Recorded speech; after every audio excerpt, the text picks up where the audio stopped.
My dear friends, I am Cantor Sarah Sager from Congregation Mishkan Or, formerly Fairmont Temple, Anshe Chesed Fairmont Temple, where Sanford belonged for 4 generations. Not he himself, but members of his family. We gather this morning to remember and to celebrate the life of one who filled our world with his love, his goodness, his spirit, and example. In humility and gratitude, we turn to the wisdom of our tradition for comfort, for guidance, and for understanding. Throughout the centuries, whenever our people felt lost, confused, adrift, they returned to the words of Psalms for guidance, for comfort. One of the favorite Psalms was Psalm 121. Esa einai el hehari, my ayin yavo ezri. I lift my eyes to the mountains. What is the source of my help? My help comes from Adonai, from God, maker of heaven and of earth. Esa einai el heharim, me'ayin yavo ezri. Esa einai el heharim, me'ayin yavo ezri. Ezri me'im Adonai, Oseh shamayim v'aretz. Ezri me'im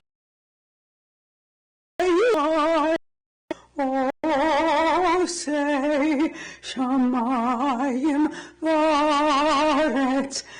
Esa einai el heharim, me'ayin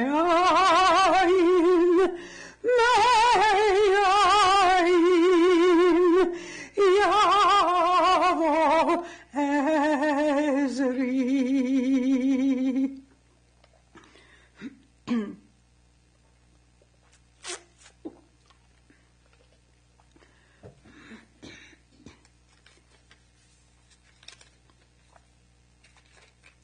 Adonai, what are we that you have regard for us? What are we that you are mindful of us? We are like a breath. Our days are like a passing shadow. We come and go like grass, which in the morning shoots up renewed, and in the evening fades and withers. You cause us to turn to dust, saying, Return, O mortal creatures. Would that we were wise, that we understood whither we are going, for when we die we carry nothing away. Our glory does not accompany us. Mark the wholehearted, and behold the upright. They shall have peace. For those of you for whom the 23rd Psalm is familiar, I invite you to join with me in its recitation. The Lord is my shepherd, I shall not want. He maketh me to lie down in green pastures. He leadeth me beside the still waters. He restoreth my soul. He guideth me in straight paths for his name's sake. Yea, though I walk through the valley of the shadow of death, I will fear no evil, for thou art with me. Thy rod and thy staff, they comfort me. Thou preparest a table before me in the presence of mine enemies. Thou hast anointed my head with oil. My cup runneth over. Surely goodness and mercy shall follow me all the days of my life, and I shall dwell in the house of the Lord forever.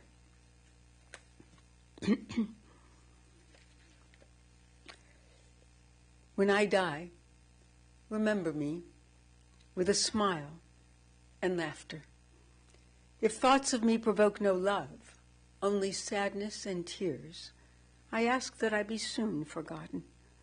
Give what's left of me away to children and old ones who wait to die, And if you must cry, cry for your brother or sister who walks in grief beside you. And when you need me, put your arms around anyone and give them what you need to give to me. I want to leave you something better than words or sounds. Look for me in the people I've known or loved or helped in some special way. And if you cannot give me away, let me live in your eyes for a while, as well as in your mind. Love doesn't die. People do. So when all that's left of me is love, give me away.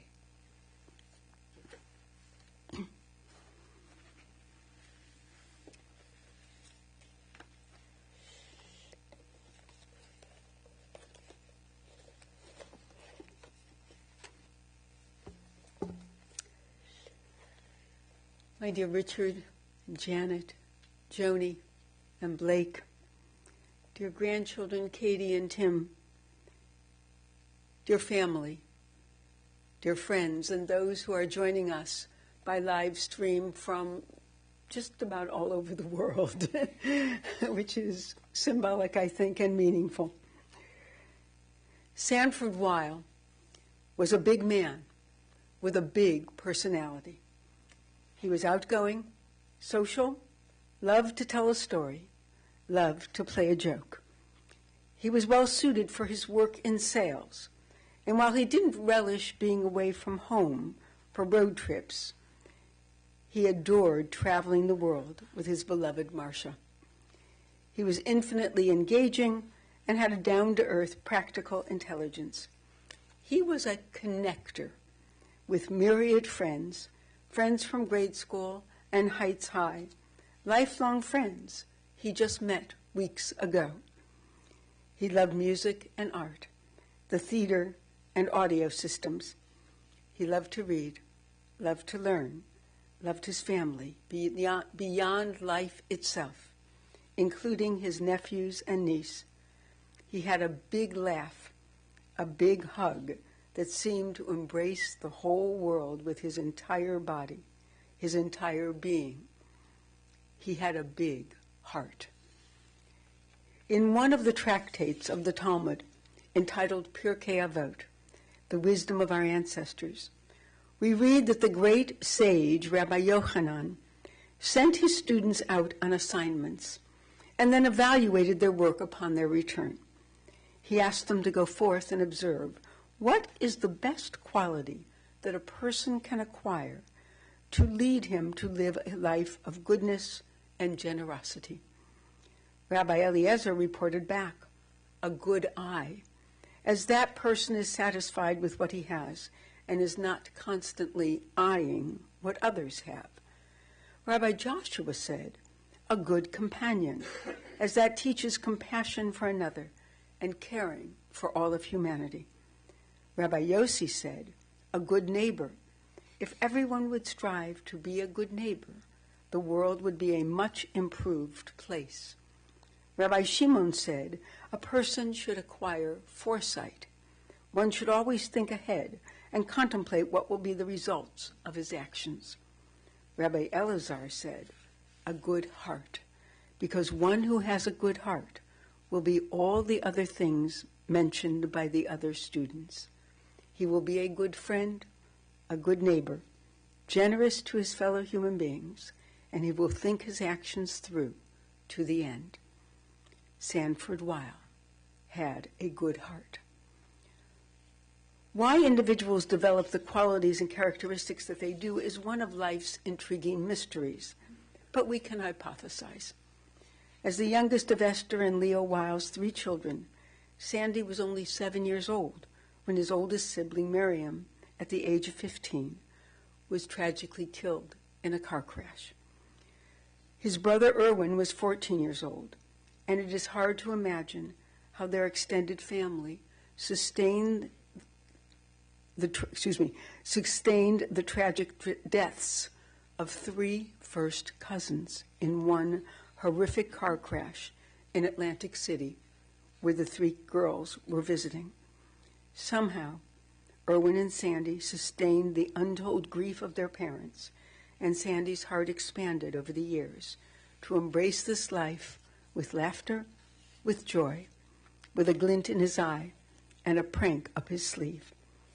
As Erwin was 7 years older, it was almost as if Sandy was an only child. Erwin eventually found his Yvette, who at 102, we think is joining us today by live stream from Florida with their daughter Lisa, who is with her. We are grateful that Jim, their son, has flown in from Italy to be here, as Sandy could never resist Jim's loving "Unc" enthusiasm. Nephew Alan is sadly deceased, but we hope that Sandy's great nephews and niece are also joining by live stream or will access the recording later. Great nephew Andy wrote to Joni and Richard from California with sentiments that seem to represent them all. I'm so sorry to hear about your dad. We loved him so much. He was always so kind and such a big part of my childhood. My dad loved him so much. It was always a big event when your folks would visit us. He even gave me Erwin's ring at my wedding. Just so thoughtful. One of my favorite memories was the time I suggested he keep his Wile Coyote gear to a maximum of 3 at a time. 4 is too much. He laughed. I remember either mine or my brother's bar mitzvah birthday cake candle poem. Aunt Marcia and Uncle Sandy are world travelers unique, but they always have time to stop by for a peek. We'd say that line every time they came over. Sandy Wile had a big heart. When Sandy was growing up, his father Leo worked 6.5 days a week in what was affectionately called the rag business at Newman Shirt and Dress Company in downtown Cleveland. When he was off, Sandy would get into his car and pretend he was driving to Euclid Beach. It seems the family never did do regular excursions to Euclid Beach, but Sandy had wonderful memories of the Euclid Avenue Temple annual Euclid Beach picnics and dances. They were communal events that everyone attended, and the memories have lasted for 2 and 3 and even 4 generations. Sandy spent a great deal of time with his mother, Esther, who loved sports and classical music, and would take Sandy and Erwin to Cleveland Indians games, especially if either of them was lucky enough to get straight A's and the Cleveland Plain dealer awarded them a pack of 4 tickets to a game. Sandy Wile acquired good neighbors and good companions. As an adult, he played softball and badminton, but he was never a sports enthusiast. In fact, the intense commercialism of professional sports offended him and his values. He stayed lean and strong all his life. He was a charter member of the one-to-one fitness center at Case, which he was eligible to join because of Marcia's status as a faculty member. He spoke quite possessively of his machines, as both he and Marcia, who was an avid tennis player and the real athlete in the family, used the facility. Sanford continued to frequent the fitness center and his machines until just a year ago. Marcia's involvement at Case brought them both great fulfillment, as much of their social life emanated from the relationships and connections they made there. Sandy was a loyal participant in the breakfast club that developed from several of the fitness center patrons. In addition to his own fitness, he made it his business to support Richard's impressive athleticism. He coached Richard's Little League games in his khaki pants and white shirt. When Richard was old enough, he would play with his dad's softball team. He played catch with Richard and encouraged all of his sports activities. He also made it a special treat when he took Richard with him on one of his many, many road trips for work. They would stay in a motel, eat out at Big Boys and other restaurants that were fun for Richard. It was a special time of bonding for them both.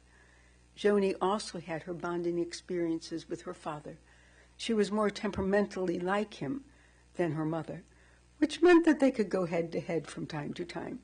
He did have a stubborn streak.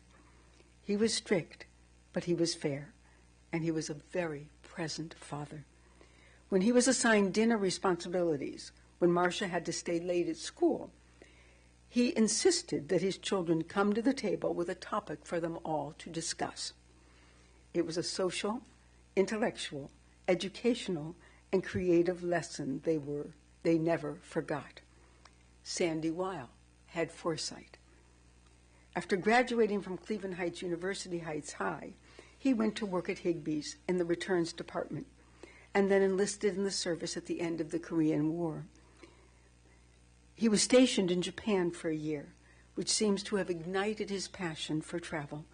They took a family trip every year, but when Richard and Joni were teenagers, he and Marcia started to travel without their children, to Japan multiple times. They traveled to Europe, South America, Turkey, China, Singapore. They belonged to a travel group out of Detroit, with which they traveled to all kinds of destinations. They became involved with the Cleveland Council on Foreign Affairs and were instrumental in hosting and mentoring individuals and families in the exchange program who came here from other countries. This also allowed them to enjoy reciprocal visits when the exchange residents returned home. When Sandy originally returned from Japan in the service, he began his career in sales in earnest. He started with a job in the stone yard with mog-cut stones. He then went to the Ramset Company, where he sold a powder-activated tool that made it possible to quickly and efficiently attach materials like wood or metal to tough surfaces. He sold acoustical tile for the Conwed Corporation, a company he greatly appreciated for the relationships he formed there with management, his colleagues, and staff. He also enjoyed the fact that his time on the road while he worked for Conwed,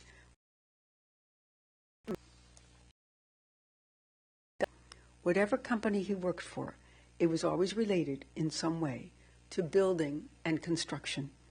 He became quite adept at using and or recognizing anything he sold. He was wonderfully skilled and helpful in fixing almost anything in the house. Anyone's house. He was a good neighbor with a big heart.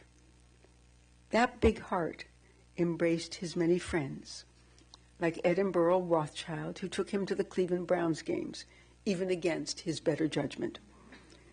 It embraced his colleagues, associates, and customers through the years of his working life. It embraced his passion for classical music and Broadway shows, as well as the audio equipment that was worthy of the music he played.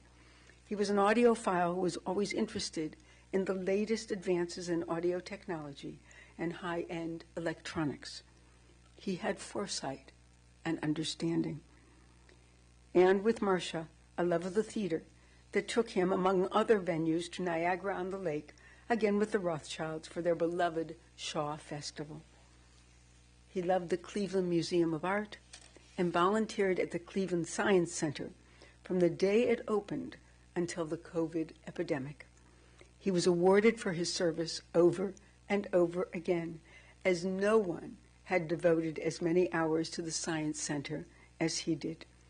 He loved their mission, the education they provided, and became very excited every time there was a new installation to enlighten the public. He was a good neighbor with a big heart. He also loved to volunteer at the botanical gardens. He loved to learn. He eventually earned his associate's degree in sales. He always had a pile of reading material he just hadn't gotten through yet. At 83 years old, he learned how to pay his bills online, thanks to Joni, in the aftermath of Marcia's death, as she had always taken care of that responsibility. He loved trains, both the real ones on which he traveled and the model trains he maintained in his basement. He was the unofficial family historian, as his always engaging, never-ending catalog of stories attested. And Blake has become the inheritor of that talent.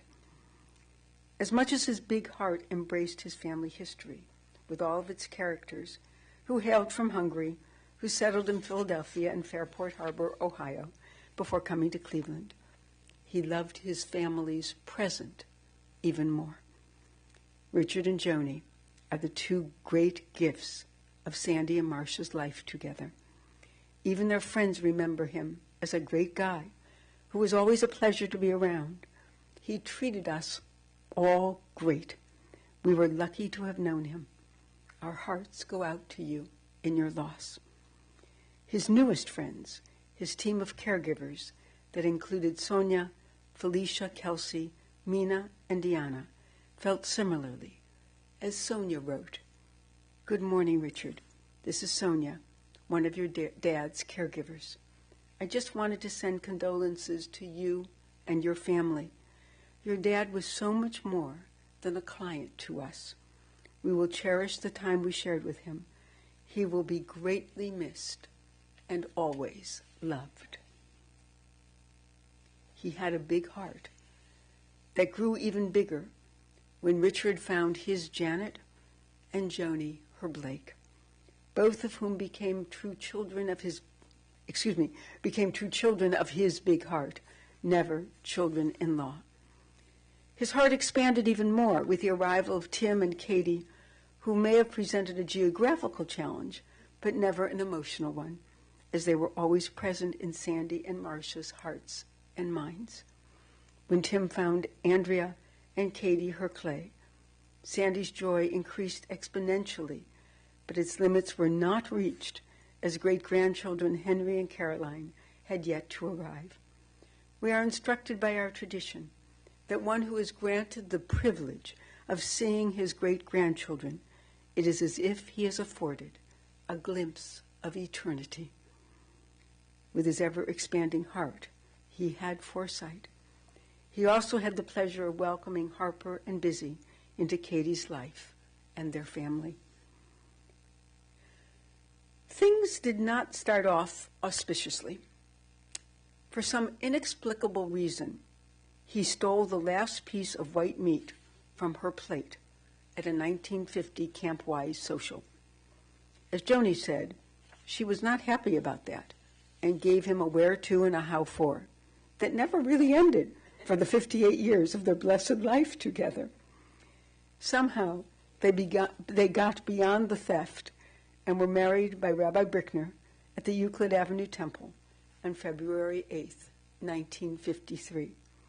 They not only had to get beyond the purloined white meat, Marcia's Orthodox father had to travel to Chicago in order to be absolved of his oath to God that he would never go to the wedding of Marcia to Sanford, because Sandy, with his Reform Jewish pedigree, wasn't Jewish. It seems the Rebbe in Chicago had the authority to absolve her father of his very rash oath.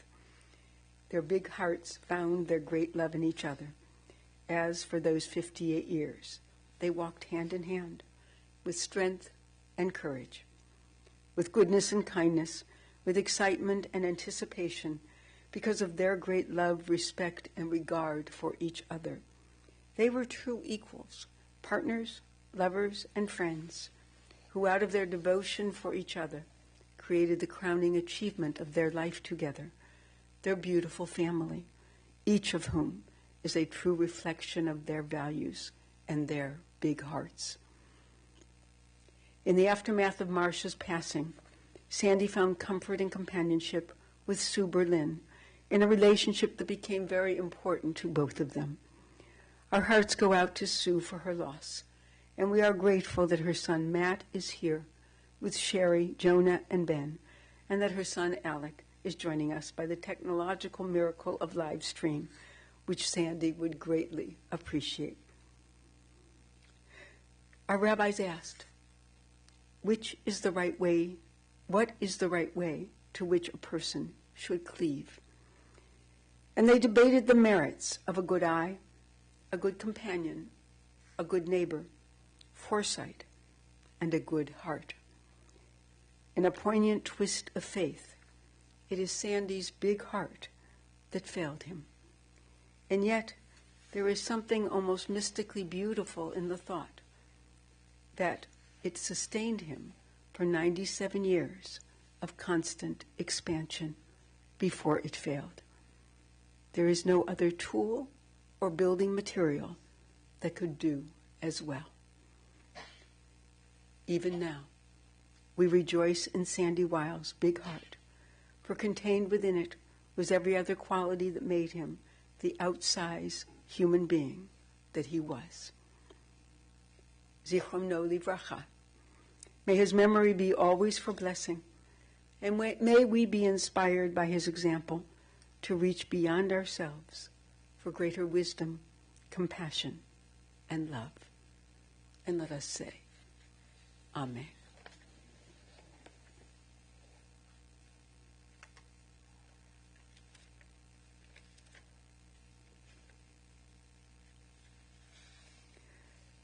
O God, you give us loved ones and make them the strength of our life, the light of our eyes. They depart and leave us bereft on a lonely way. But you are the living fountain from which our healing flows. To you the stricken look for comfort and the sorrow-laden for consolation. O God, we see life as through windows that open on eternity. We see that love endures and the soul endures, as you, O God, endure forever. We see that the years are more than grass that withers, more than flowers that fade. They weave a timeless pattern in a world that is the dwelling place of your love and glory. Please rise.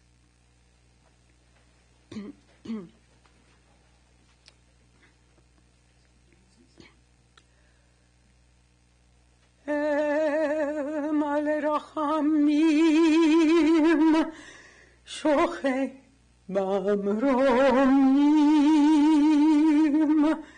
המצאי מנוחה נכונה, תחת כנפי השכינה, עם קדושים וטהורים, כזוהר הקהילה,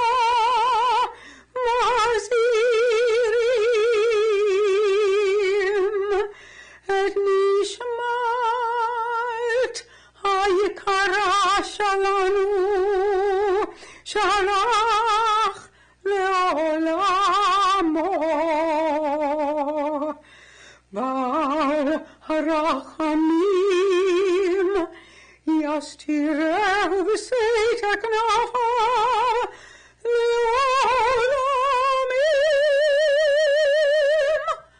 ויצמוד חיים את נשמתו. אדוני הוא נחלתו, וינוח בשלום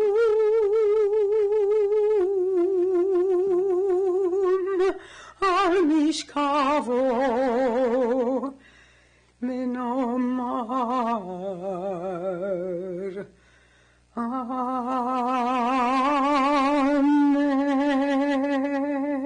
Amen. Compassionate God, eternal Spirit of the universe, grant perfect peace in your sheltering presence to Sanford Ira Wile, who has entered eternity. O God of mercy, let him find refuge in the shadow of your wings, and let his soul be bound up in the bond of everlasting life. God is his inheritance. May he rest in peace. And let us say, Amen.